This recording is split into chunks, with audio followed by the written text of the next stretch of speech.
What happens if you have a jar that's full of sand and you've been given some river rocks you need to add to the jar? Will they fit? What will you do? For many projects using traditional methodologies, there was always a full list of requirements to be delivered, a full jar. Additional requests were known as scope creep. So how do we address Agile's second principle, welcome changing requirements?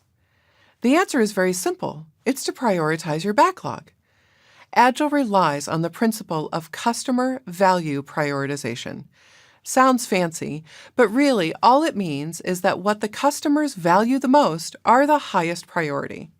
So, as your requirements change, the product owner works with the stakeholders to organize the backlog continuously with the highest value items at the top of the list.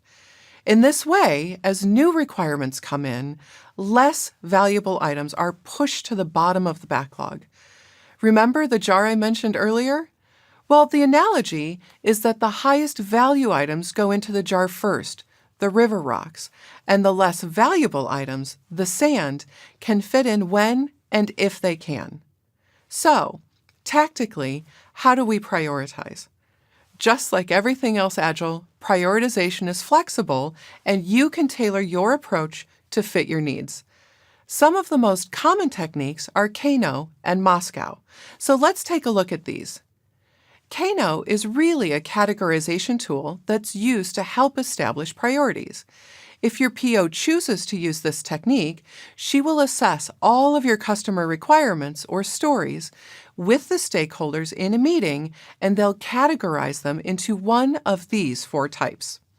First is exciters, also known as delighters, are features that deliver new, very valuable functionality. Using an ATM example, the ability to withdraw cash in multiple currencies would be categorized as an exciter. Satisfiers, or basic features, are ones that the customers expect. They don't get too excited about them, they just expect them to be there. At the ATM, an example of this would be the ability to see all your bank accounts in the same session. Now, dissatisfiers are things that will cause your customer to dislike the product if they're not there. Back to the ATM, the ability to view your balances would probably fit in this category.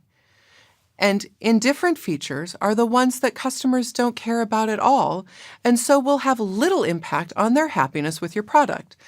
These are features that would have a low priority.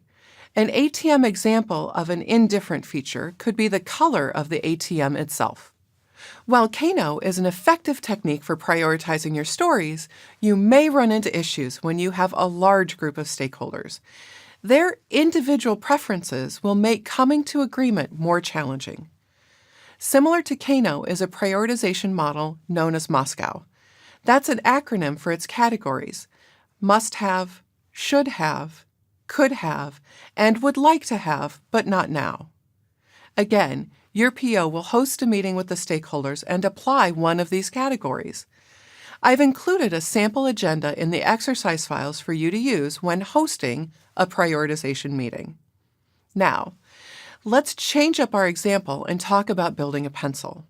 For a pencil, a must would be it has lead. A should would be that it fits into one hand. A could requirement is that it has an eraser, while a would like to have is that it has a cushioned grip. Moscow is a bit easier to use because it couches everything in terms of what the essential functionalities for your product are. If you use this for your prioritization, your stakeholder conversations are very straightforward.